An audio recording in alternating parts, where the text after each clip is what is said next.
Hello viewers, কেটো মিডিয়ার পক্ষ থেকে স্বাগত। আবার আপনাদের মাঝে কিছু নদী ভাঙ্গনের ভয়ানক দৃশ্য নিয়ে আসলাম।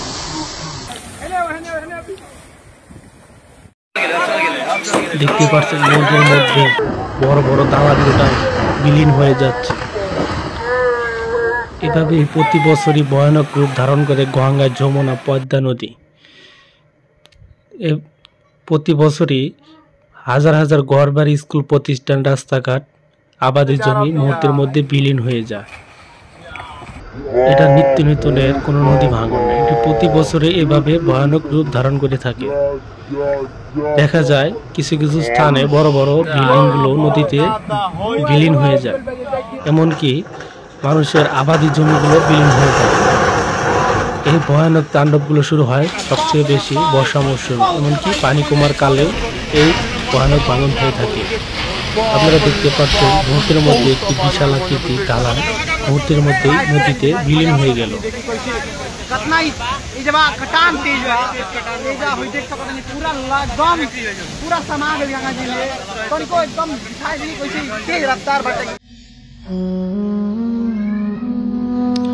আবারও কিছু কিছু স্থানে দেখা যায় শুকনো মৌসুম আসলেও ভয়ানক নদী ভাঙন হয়ে থাকে, যেটা এই ভিডিওতে দেখানো হয়েছে। পানি কমাকালীনও এই ভয়ানক ভাঙন হয়ে থাকে। এখানে হাজার হাজার মানুষ সেখানে নদী ভাঙন দেখার জন্য ভিড় করে সবাই যার যার ক্যামেরা বন্দি করছে এই নদী ভাঙনগুলো। যেগুলো হয়ে থাকে বেশিরভাগই নিচের থেকে মাটি সরে যাওয়ার কারণে নদী ভাঙন সৃষ্টি হয়। এর ফলে মানুষের আবাদি জমিগুলো মুহূর্তের মধ্যে সব বিলীন হয়ে যায়। দেখা যায় এখানে হাজার হাজার মানুষ এই নদী ভাঙন দেখতে তারা দাঁড়িয়ে থেকে ভিড় জমাচ্ছে। এমনকি তাদের যে একটা কষ্টের অনুভব সেটাও কিন্তু তাদের মুখ থেকে পাওয়া যাচ্ছে না। এমনকি দেখা যাচ্ছে মাঝে মাঝে এত বড় বড় চাপ চলে যাচ্ছে। আসলে একটা দুঃখজনক ঘটনা। এটা প্রতি বছর এভাবেই মানুষের হাজার হাজার জমি নদীর গর্ভে বিলীন হয়ে থাকে। এখানে কোনোভাবেই সরকার তার এই নদী ভাঙন ঠেকানোর কোনো পদক্ষেপ নিচ্ছে না। দেখতে পাচ্ছেন আপনারা এখানে লাগাতার খালি চাপ পড়েই যাচ্ছে।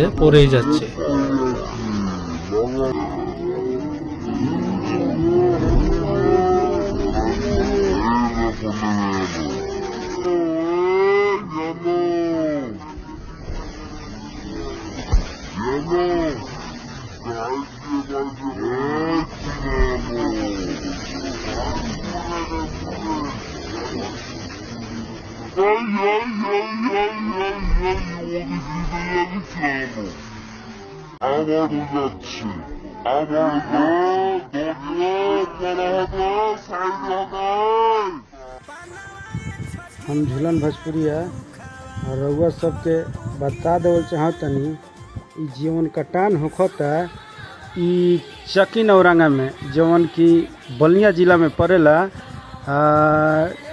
देख लीलो इ रउआ सब वीडियो के माध्यम से इ गंगा जी आज कितना अपन रौद्र रूप देखावत रही। रउआ सब इ अचानक आज कटान चालू बा तेज कि केहू बता नहीं कह सकत कि कितना आज तेज कटान बा। पहले तो कुछ बता सकत नहीं कि आज अब की बार चौथा बार में गंगा जी हमनी कहीं आयल बड़ी। एक हाली, दू हाली, तीन हाली, चौथा बार में आयल बड़ी। देख ली जौन घर बा, जौन गंगा जी के किनारे पर बा, कुछ घड़ी में गंगा जी में विलीन हो जाई। आई पूरा ग्रामीण जनता गांव के देखे खातिर आयल बा। इतना गांव से प्रेम बा कि केहू गांव के छोड़ के जायल चाहत नहीं खे, चाहे केहू घर के अपना छोड़ के जायल चाहत नहीं खे। देखी कैसे दरार फाटता। यही तरह दरार फाट गंगा जी अपना गोद में सारा गांव के समाहित कैले जाता रही। अब इतना दुख के बात बा। रउआ सब ये वीडियो के माध्यम से देखी कितना दरार फाटता। देख लीलो इतना दरार फाट सोच लीलो कि एक दो मास में गंगा जी चाहे 10 मास में एक बार में भसावत रही जमीन अपना गोद में लेता रही। देख लीलो जैसे ये गहरौर धैल खा अब मान के चली कि गंगा जी में विलीन हो जाई तो केहू के खाना बनावे के भी दिक्कत होखे लगी, जेकरा घर में गैस ना होके। अब देख सकतनी ये रौरा ये वीडियो के माध्यम से कितना बेजोड़ कटान बा कि केहू बता नहीं के सकत। ये रौरा देखते बानी ये वीडियो के माध्यम से। ई चक्की नौरंगा गांव पड़ेला, जौन की जवनिया गांव के बगले बा एकदम। जवनिया गांव और चक्की नौरंगा के जोड़े वाला रोड रौरा सबके हम वीडियो में देखौले बानी। अब फिर से रौरा सबके हम देखाई। देख सकतनी कि एकदम आज गंगा जी के रौद्र रूप चालू बा। देख लिया पानी के धारा कितना तेज बा कि इतना धारा तेज बा कि अगर रौरा सब एह पानी में अगर बाई चांस अगर गिर जातनी तो रौरा